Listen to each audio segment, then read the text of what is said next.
Just driving home, thinking about music education in primary schools in England, state schools. I'm lucky enough to work in an independent school. My kids are lucky enough to go there because I teach there. But my wife works in a primary school and has done for many, many years in different primary schools. She's also worked in the independent sector. I've worked in the state sector in actually a performing arts school where we were lucky we had loads of funding and the kids did really well.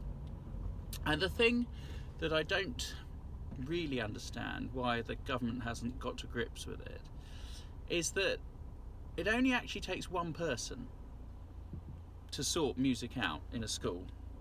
It takes someone who's obviously skilled enough, that's trained, but also someone with the passion and vision to actually do it. You don't need hundreds of instruments to educate kids. You need someone who can run a choir well. And the rest can happen off the back of that. You don't need to spend thousands and thousands of pounds on technology. You don't even really need instrumental teachers. I mean, it's great if you can do that, but if you don't have the resources to do that, children can learn so much through singing. And it just seems to me, from what I've seen, that you've got bits and pieces. You've got some amazing stuff going on in some primary schools, don't get me wrong. But it's not consistent. It's based on whether or not that particular school is lucky enough to have a music specialist, someone that was quite good at music when they were younger, even if they've got a music degree or not, someone that's trained and is decent enough at it. But the thing that I don't understand is there are so many music graduates that would do really well at this. They could go into schools, into primary schools. Of course, you've got to pay them, but these are experts. It's better than someone who was okay at the flute at school being in charge of the music education of children across the country.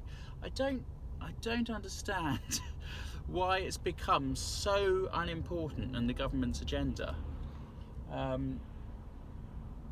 Because if looking ahead to the future, what jobs are going to exist? Well, the arts, the creative industry is something, surely, with the amount of Netflix and Amazon Prime, Disney Plus, all these channels that need content.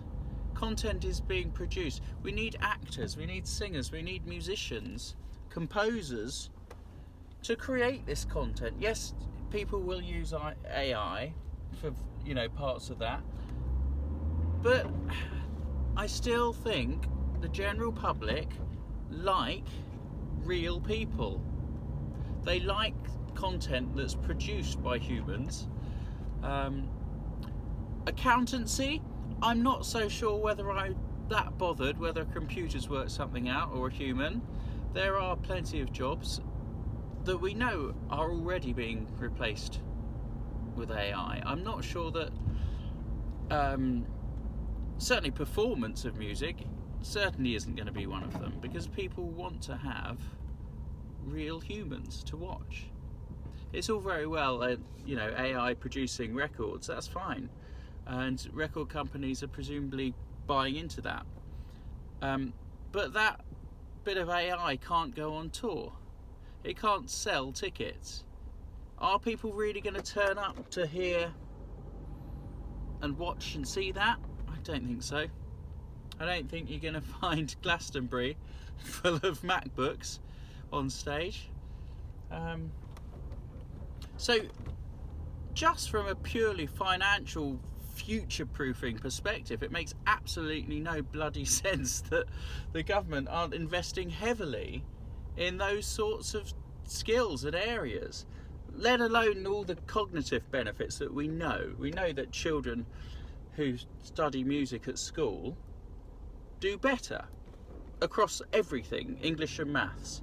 There's a well-known case of a school in Bradford where they were failing And they took out, rather than doing more in English and maths, the head teacher was brave enough to say, well, let's make sure that every child, rather than, you know, forcing them to do more, because I mean the kids were depressed, the parents were depressed, the teachers were depressed about it all, and so they said, well, let's actually give every child 7 hours of music a week.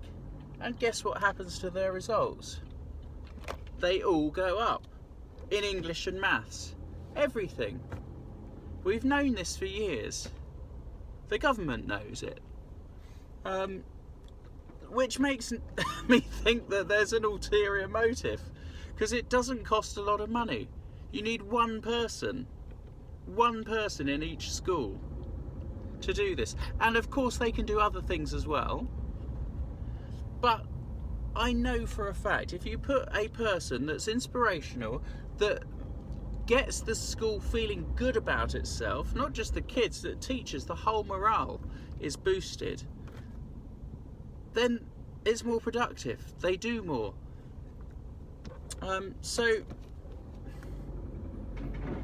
And then you can get your money for instruments, and then you can do that. But start with someone that knows what they're doing, that can just sit with a group.